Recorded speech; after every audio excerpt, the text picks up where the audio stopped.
നമ്മുടെ കോഴിക്കോട് ബീച്ച് എന്ന് പറയുമ്പോൾ ഈ കാണുന്ന കടകളും ഉപ്പിലിട്ടതും ഐസൊടുത്തും ഇതൊക്കെ കണ്ടുകൊണ്ടാണ് നമ്മൾ വളർന്നത്. പക്ഷെ ഈ കടകൾ ഇതാ മൊത്തം ഇവിടുന്ന് മാറ്റി സ്ഥാപിക്കാനുള്ള പരിപാടിയാണ്. ഈ കടകളൊക്കെ ഇന്നും പാടെ നിങ്ങൾക്ക് ഇവിടെ കാണാൻ പറ്റുള്ളൂ. കുറച്ച് കടകളൊക്കെ തുറന്നിട്ടുണ്ട്, കുറച്ച് കടകളൊക്കെ പൊളിച്ച് മാറ്റിക്കൊണ്ടിരിക്കുകയാണ്. കോഴിക്കോട് കോർപ്പറേഷന്റെ വികസനത്തിന്റെ ഭാഗമായിട്ട് വരുന്ന ഈ ഒരു ഫുഡ് സ്ട്രീറ്റിലേക്കാണ് നമ്മളെ മൊത്തം കടകളും മാറ്റി സ്ഥാപിക്കുന്നത്. അപ്പൊ ഈ വരുന്ന 20-ാം തീയതിയാണ് നമ്മൾ ഈ ഫുഡ് സ്ട്രീറ്റിന്റെ ഇനോഗ്രേഷൻ വരുന്നത്. അപ്പം ആ കടകളെല്ലാം ഈ ഒരു സ്ട്രീറ്റിലേക്കാണ് മാറാൻ വേണ്ടി പോകുന്നത്. ഈ ഒരു മാറ്റം ഗുണമാണോ ദോഷമാണോ? മാറ്റം അനിവാര്യമാണ്.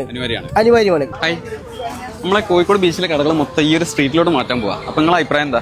നല്ല അഭിപ്രായമാണ്. പിന്നെ ബീച്ചിൽ പറഞ്ഞാല് പണ്ടത്തെ നൊസ്റ്റാൾജിയ ഫീൽ ഇനിയും പണ്ടത്തെ ഒക്കെ അതൊരു മാറ്റം ഉണ്ടാവും. അതൊരു മാറ്റാണ് ഇവിടേക്ക് വരുമ്പോ അല്ലെ. ഇനി നിങ്ങൾ കാണാൻ പോകുന്ന കോഴിക്കോട് ബീച്ചിന്റെ പുതിയൊരു മുഖമായിരിക്കും. നമ്മളെ കോഴിക്കോട് ബീച്ചിന്റെ പുതിയ മാറ്റം ഇന്നത്തോടുകൂടി ഇനാഗ്രേഷൻ വരികയാണ്. ഇന്ന് വൈകുന്നേരമാണ് ഇവിടുത്തെ ഇനാഗ്രേഷൻ വരുന്നത്. ഓരോരോ ഷോപ്പുകൾ ഇങ്ങനെ ഓപ്പൺ ആയി തുടങ്ങും. അപ്പൊ നമ്മളെ കോഴിക്കോട് ബീച്ച് ഇതാ ഉദ്ഘാടനത്തിനായിട്ട് ഒരുങ്ങിക്കഴിഞ്ഞിട്ടോ. ഇനി നമ്മളെ കോഴിക്കോട് ബീച്ച് ഒരു വൃത്തിഹീനമായിട്ട് കാണൂല. ഇവിടെ മൊത്തത്തിൽ ഇതാക്കണ സെറ്റായിട്ട് ഒരു സൈഡിലേക്ക് ഷോപ്പുകളൊക്കെ അങ്ങോട്ട് മാറിയിരിക്കുകയാണ്. വരും ദിവസങ്ങളിൽ മുഴുവൻ ഷോപ്പും തുറക്കുന്നതാണ് അറിയാൻ കഴിഞ്ഞ്. നല്ലൊരു വീഡിയോ ആയിട്ട് വീണ്ടും കാണാം. Bye from IML.